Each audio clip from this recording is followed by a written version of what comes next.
오늘은 분노가 아니라 용서가 흐르는 가정, 분노가 아니라 용서가 흐르는 가정이라는 제목으로 하나님의 말씀을 살펴보겠습니다. 저는 교회를 개척하면서부터 마음에 가지고 있었던 굉장히 강한 꿈, 정말 이렇게 됐으면 좋겠다고 생각하는 그런 소원이 하나 있었습니다.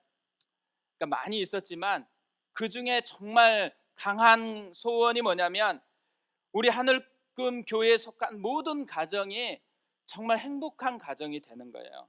하나님의 은혜가 충만한 가정이 되어지는 거, 이게 정말 품고 있었던 꿈이거든요. 이번 특세는 그런 마음으로 준비를 하고 있습니다. 그래서 가정에서 있었으면 좋겠다고 생각하는 그것들을 하나하나 지금 살펴보고 있거든요. 이 특세를 준비하면서 여러 책을 보고 있는데요, 그 중에 저에게 굉장히 눈에 이렇게 싹 들어오는 글이 있었습니다. 가정사역의 대가라고 할 수 있어요. 아버지 학교를 섬겼고 어머니 학교를 섬겼던 분들이 쓴 고슴도치 부부의 사랑이라는 책에서 나온 글입니다. 이렇게 되어 있어요. 얼마나 열렬히 연애했는가, 이러한 물음이 결혼 생활을 행복하게 만드는 것은 아닙니다. 갈등을 어떻게 해소해 나가는가, 이것이 행복한 결혼의 열쇠입니다. 제 공감이 되는 글이잖아요. 이 글을 한 후에 바로 이렇게 썼습니다. 많은 부부가 위기를 겪는 이유는 갈등 때문이 아니라 갈등을 해결하는 방법을 몰라서입니다. 우리가 결혼해서 살아보면 이 말이 뭔지 정말 실감나게 알게 되는 것 같아요. 저도 그랬던 것 같아요. 사랑해서 결혼하니까 모든 것이 좋았거든요, 초반에. 그리고 영원히 그렇게 될 거라고 생각했어요. 근데 조금 시간이 지나니까 갈등이 하나씩 하나씩 생겨나기 시작하는 거예요. 맨 처음에 일어났던 갈등 중에 하나가 뭐겠어요? 저희 집에서는 양말을 벗어서 놓는 위치 때문에 갈등이 생겼어요.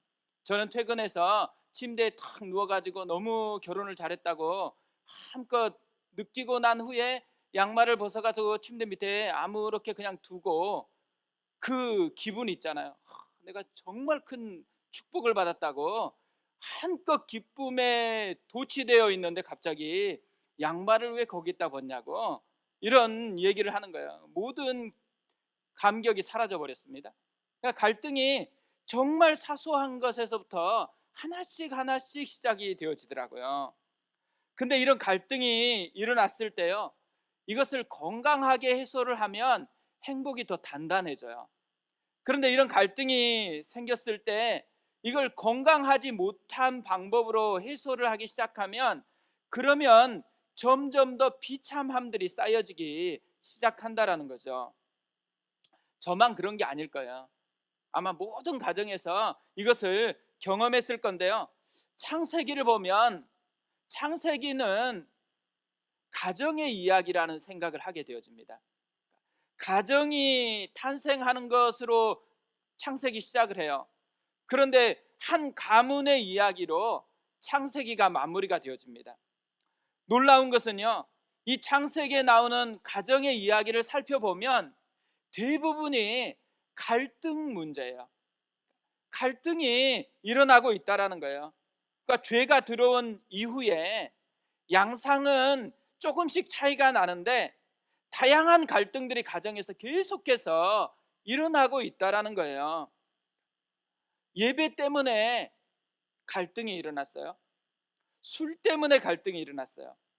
배다른 형제 때문에 갈등이 생기고, 또 형제 간에 경쟁하는 것 때문에 갈등이 생기고, 편애로 인해서 갈등이 생겼습니다.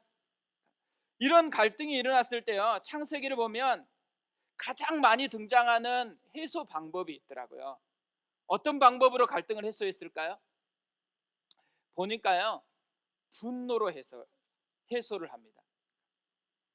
가인은 자신의 예배를 받지 않게 되었다라는 이 갈등 때문에 분노를 선택을 해요. 노아도 술이 깬 후에 둘째 아들에게 분노하는 것을 선택을 합니다. 사라도 이스마엘과 그의 엄마 하갈에게 분노하는 것을 선택해요. 에서도 동생 야곱에게 분노하는 것을 선택했고, 야곱의 아들들도 요셉에게 분노하는 것을 선택했습니다. 그러니까 정말 많은 곳에서 분노라는 방법으로 갈등을 해소하려고 그렇게 해버렸더라고요. 그런데 이렇게 갈등을 분노라는 방식으로 선택을 해서 해소하면 어떤 결과가 일어나요? 가인은 동생 아벨을 죽여요. 노아는 아들에게 저주를 선포합니다. 사라는 여종 하갈과 이스마엘을 쫓아내버려요.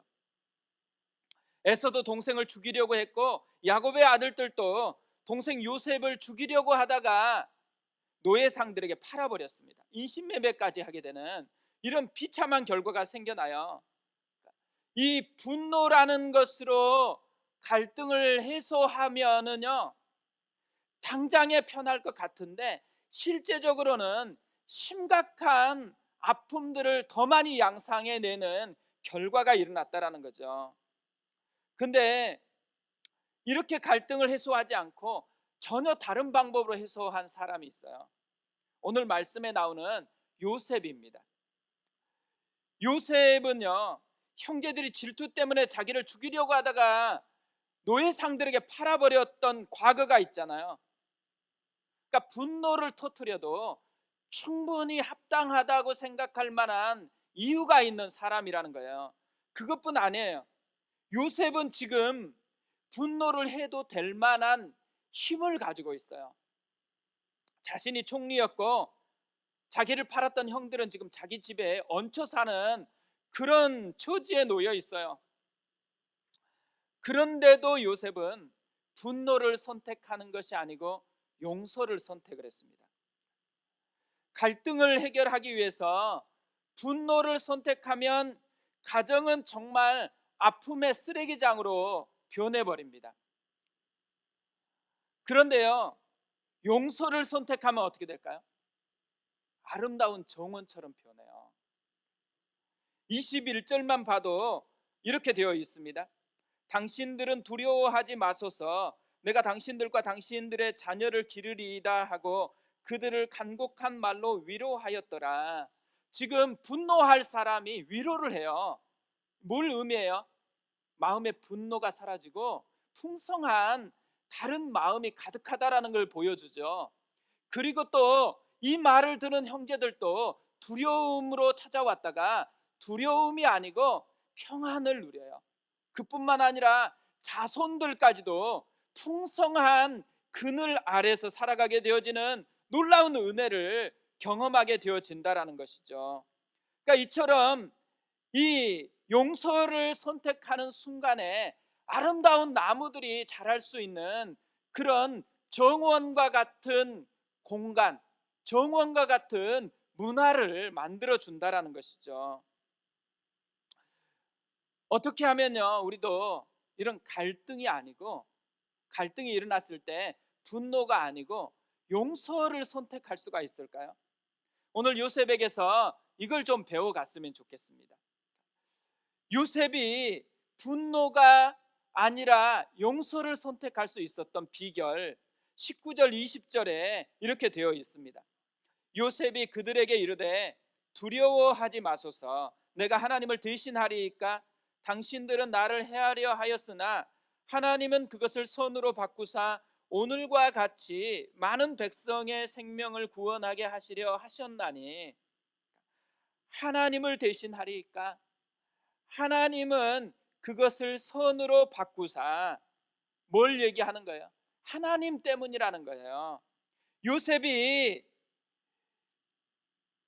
이 분노가 아니고 용서를 선택하려고 애써서 되어지는 일이 아니고 하나님을 만났기 때문에 이런 변화가 자신에게 일어났다라는 거예요. 그러니까 용서는요, 참으려고 애쓴다고 되는 게 아니에요.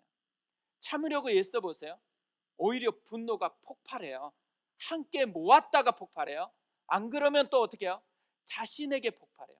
그래서 우울증에 걸리거나 아니면 극단적으로 보면 자살을 선택하는 사람들, 참았기 때문에 그러니까 외적으로 보면 참은 건데 내적으로 보면 자기에게 분노를 다 터뜨려 버리니까 그런 결과를 만들어낸다라는 거죠.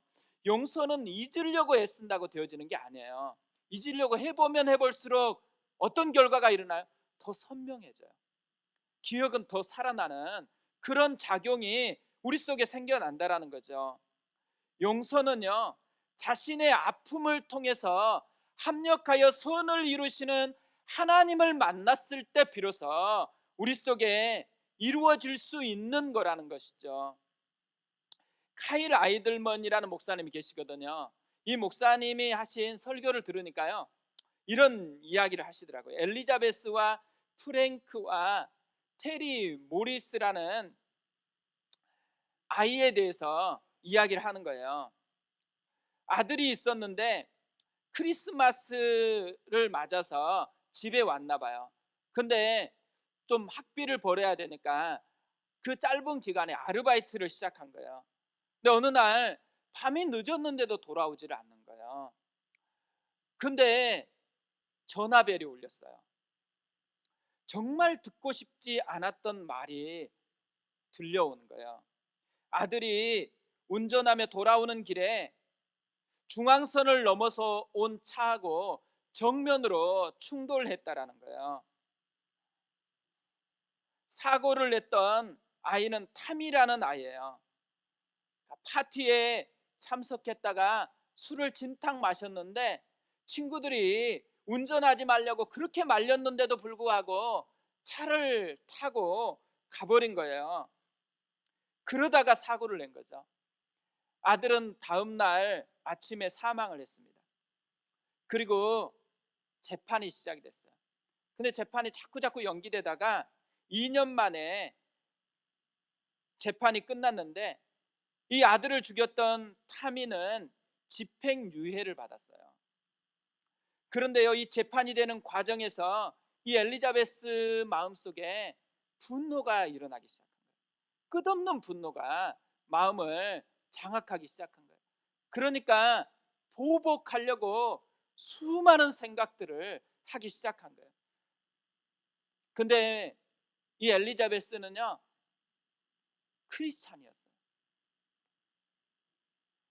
어느 날요, 너무 이 분노가 계속돼서 자기 가운데도 주체할 수가 없으니까 하나님 앞에 기도하러 나아간 거예요. 그런데 기도하고 있는 그때에 하나님이 이분을 만져주신 거예요. 하늘에 계신 아버지께서도 그분의 죄 없는 아들을 자기 때문에 죽게 했다라는 사실이 실제적으로 깨닫게 됐어요. 그러니까 십자가가 옛날에는 그냥 십자가였는데 기도하다 보니까 그 십자가가 진짜 자기를 위한 십자가라는 것을 깨닫게 됐어요. 그뿐만 아니라 십자가에 죽었어야 되는 예수님의 그 죽음의 이유가 자기 때문이라는 거. 자기도 아들을 죽였던 그 아이와 똑같은 그런 악한 짓을 했다라는 것을 깨닫게 되어진 거예요. 그러면서 자기를 그렇게 용서했기 때문에 자신도 자기를 죽였던 그 아이를 용서해야 된다라는 마음이 들었던 거예요. 그래서 이 엘리자베스가 아들을 죽였던 아이에게 찾아갑니다. 그리고 그 자기가 만났던 이야기를 하면서 도와주고 싶다라고 이야기를 한 거예요. 그런데 그때부터 아들을 죽였던 이 아이의 인생에 변화가 생겨요. 그뿐만 아니라 더 놀라운 것은요, 그렇게 죽이려고 보복심으로 가득했던 이 엘리자베스와 그 남편의 마음에 변화가 생겨요. 그리고 또 이 아들을 죽였던 그 아이가 아들처럼 그런 관계가 돼가지고 놀랍게 변화가 되었다라는 그 이야기를 하는 거예요. 분노가 아니라 용서를 선택했을 때, 특별히 하나님의 은혜에 사로잡혀서 용서를 선택했을 때요, 아픔이 저주로 끝마치는 게 아니고 오히려 상상할 수 없었던 비밀한 축복을 그 문으로 이끌어주는 은혜가 되었다라는 것이죠. 우리가 굉장히 잘 부르는 찬양이 있잖아요. 시선이라는 찬양이 있어요. 내게로부터 눈을 들어 주를 보기 시작할 때 주의 일을 보겠네. 내 작은 마음 돌이키사 하늘의 꿈 꾸게 하네. 주님을 볼 때 모든 시선을 주님께 드리고 살아계신 하나님을 느낄 때 내 삶은 주의 역사가 되고 하나님이 일하기 시작하네. 이 찬양 그대로 엘리자베스에게 임했어요. 이 찬양 그대로 요셉에게 임했다라는 거예요. 시선이 분노할 이유에서 하나님께로 옮겨지기 시작하니까 하나님의 역사가 그의 심령 가운데 이루어졌다라는 거. 그래서 분노를 선택한 게 아니고 용서를 선택할 수 있는 능력이 작동되었다라는 것을 보여주고 있다라는 거죠. 하나님의 마음으로요, 우리의 시선을 옮기기 시작하면요, 이렇게 용서를 선택할 수 있도록 마음 가운데 변화되는 역사가 일어나기 시작한다라는 거예요. 근데 요셉을 보면요, 요셉의 인생을 한마디로 요약하면 외적으로 보면 노예에서 총리가 되는 거거든요. 근데 내면 세계를 보면 어때요? 분노를 선택하는 것에서 용서를 선택하는 것, 이렇게 변화되어져 가는 과정이었다라는 거예요. 이게 단순히 그 순간에 일어나는 것은 아니었어요. 요셉의 인생을 보면 이게 쭉 과정 중에 있었다라는 것을 발견해요. 뭘 통해서 발견할 수 있냐면 요셉이 아들을 낳고 이름을 지었던 것을 보면 이게 과정 속에서 일어나는 거였다라는 것을 발견을 하게 되어집니다. 요셉이 이렇게 분노에서 용서로 나아가는 과정 속에 일어났던 변화를 보면요, 어떤 게 첫 번째로 일어나냐면 분노를 일으키는 그 문제에서 벗어나는 그런 일이 생겨난다라는 거예요. 정신과 전문인 유소영 원장이라는 분이 계시거든요. 이분이 분노에 대해서 강의하는 것을 제가 영상으로 들었어요. 근데 분노를 피하는 법을 아주 굉장히 심플하게 그 상담하면서 가르쳐 주더라고요. 3초 안에 피하라. 아이들을 보면서 분노가 일어나면 3초 안에 피하라고 부모들에게 상담을 한대요. 3초 안에 분노를 유발하는 현장을 피하지 않으면 어떤 일이 발생하겠어요? 분노를 터뜨려 버린다는 거예요. 아이들을 딱 보면서 분노가 확 일어나려고 하면 참으려고 하잖아요. 안 된다는 거예요. 3초 안에 피하지 않으면 분노가 쏟아져 나온다는 거죠. 그러니까 분노를 용서로 바꾸려면요, 가장 심플한 것은 분노를 유발하는 현장, 분노를 유발하는 그 문제에서 빨리 피해야 된다는 거예요. 그 생각에서 빨리 벗어나야 된다는 거죠.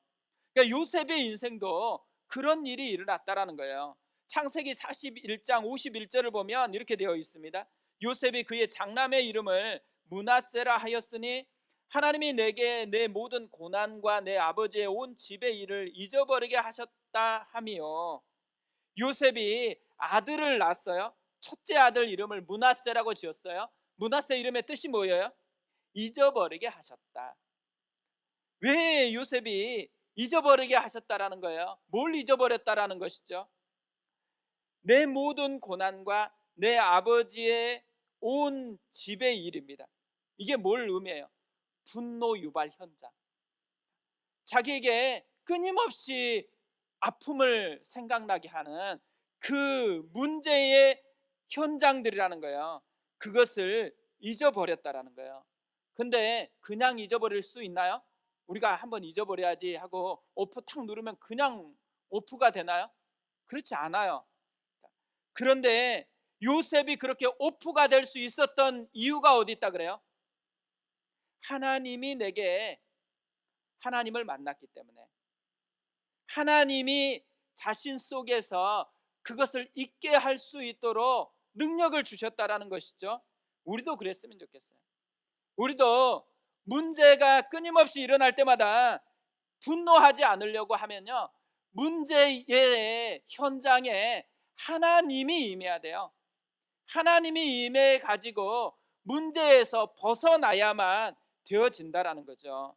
두 번째로요, 요셉에게 일어났던 것을 보면 문제에서요 분노할 이유를 찾은 게 아니에요. 새로운 이유를 발견하기 때문에 그래요. 하나님의 꿈과 사명을 요셉은 그곳에서 발견합니다. 자신의 아픔에서요 하나님의 마음을 발견해요. 보통 이렇게 마음의 밭을 가꾸려고 하면요 쉬운 게 아니더라고요. 그러니까 마음의 밭에서 끊임없이 잡초처럼 분노할 이유도 또 갈등들도 많은 것들이 일어나잖아요. 그럴 때 계속 그걸 제거한다고 생각해 보세요. 그때만 제거되는 것 같았는데 또 잡초처럼 자라나요. 어떻게 해야지 벗어날 수 있을까요? 이 마음의 밭에요 분노라는 잡초도 뽑아야 되지만 하나님의 꿈이라는 더 좋은 나무를 심어야지만 되어지는 거예요. 그래야지 근원적으로 해결되어지는 거잖아요. 요셉에게 그런 일이 일어났다라는 거예요. 52절에 이렇게 되어 있어요. 차남의 이름을 에브라임이라 하였으니 하나님이 나를 내가 수고한 땅에서 번성하게 하셨다 함이더라. 둘째 아이가 태어났는데 이번에는 에브라임이라는 이름을 졌어요. 에브라임이라는 이름의 뜻은 두 배의 땅이라는 의미예요. 성경은 번성하게 하셨다라는 의미로 그렇게 해석을 했습니다. 왜 이런 이름을 지었을까요? 요셉이요 문제에서 벗어나고 난 후에 새로운 나무를 발견하고 심었다라는 것을 의미하는 거죠. 그러니까 새로운 꿈을 발견했어요. 하나님의 계획을 발견했어요.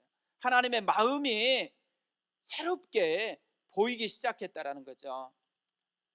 인생을 하나님의 시각으로 보았을 때요 아픔에서 분노할 이유를 발견하는 게 아니고 하나님의 마음을 발견할 때가 우리도 많아요. 그런데 요셉에게 그런 일이 일어났다라는 것이죠. 사실 한국 가정을 보면요 갈등을 정말 좋은 방법으로 해결하지 않는 그런 가정이 굉장히 많습니다. 가정 폭력, 이게 생각보다 한국 가정에 굉장히 많아요. 근데 최근에는 점점 더 이게 증가되고 있더라고요. 코로나가 진행되어지면서 가정폭력 지수가 굉장히 많이 늘어났어요. 근데 가정폭력을 경험할 때마다요 아이들이 어떤 마음을 품는다 그래요? 다 아이들하고 만나서 보면요 절대로 자기 아버지처럼 살지 않을 거라고 그렇게 결심하고 또 결심한대요. 근데 문제가 뭐예요? 통계적으로 보면 가정 폭력을 경험했던 아이들이 대부분 또 다른 가정 폭력을 일으키는 그런 일을 하고 있다라는 거예요. 왜 그럴까요? 마음에 잡초 제거하는 데는 조금씩 애써 봤겠죠.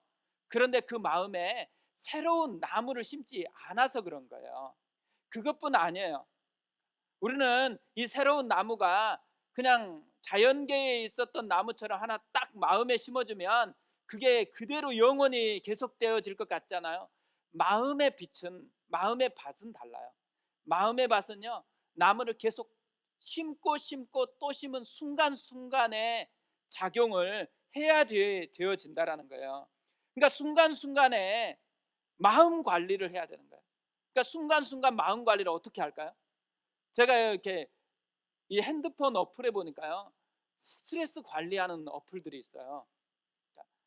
이 스트레스 관리하는 어플을 저도 한번 해봤거든요. 근데 방법이 굉장히 심플해요. 호흡을 하라는 거예요. 이렇게 체크, 이 손가락 딱 측정기에다 놓고 호흡을 들이마셨다가 길게 들이마셨다가 길게 내쉬게 하는 이게 전부더라고요. 근데 신기하게 길게 마셨다가 길게 내쉬면은 측정치가 자꾸 바뀌어요. 우리가 긴장이 되면 호흡을 심호흡을 깊게 하라 그러잖아요. 근데 진짜로 호흡이라는 그런 아주 심플한 방법을 우리의 많은 갈등을 해소할 수 있도록 하나님이 선물로 주셨다라는 거예요. 근데 육신의 호흡뿐만 아니라요 영적인 호흡도 필요하다라는 거예요. 그러니까 빌 브라이 지씨 총재였던 이분이 영혼의 호흡이라는 것을 만들었거든요. 영혼의 호흡은 뭐냐면 우리 안에 나쁜 게 있잖아요. 나쁜 생각, 나쁜 마음, 이 갈등이 일으키는 수많은 것들이 있으면 그것을 내쉬라는 거예요. 그것을 회개라는 방법으로 하나님 앞에 내쉬라는 거예요. 그리고 새로운 호흡을, 공기를 마셔 드려야 되잖아요. 성령이라는 이 새로운 공기를 마시라는 거예요. 성령 충만하게 해달라고. 마음밭에 끊임없이 내 나쁜 생각은 하나님 앞에 맡겨드리고 하나님의 성령께서 내 마음을 다스릴 수 있도록 계속해서 그분을 초대하는 것, 이게 영혼의 호흡이라는 거예요. 근데 저는 제 인생에서요, 이 영혼의 호흡을 배우기 전하고 배운 후가 정말 많이 달라졌어요. 영혼의 호흡이 얼마나 유익한지 몰라요. 진짜 순간순간마다 힘들면은 그때 숨을 내쉬었다가 들이마시면서 마음으로 영혼의 호흡을 하는 거예요. 그러면 신기하게도 내 마음에 주가 다스리고 있다라는 거, 주가 함께 하고 있다라는 거, 주의 마음이 느껴져요. 그러면 그것들을 다시 내가 새로운 마음으로 살아갈 수 있게 그것들이 만들어낸다라는 거죠. 최근에 이제 명절이 있었잖아요.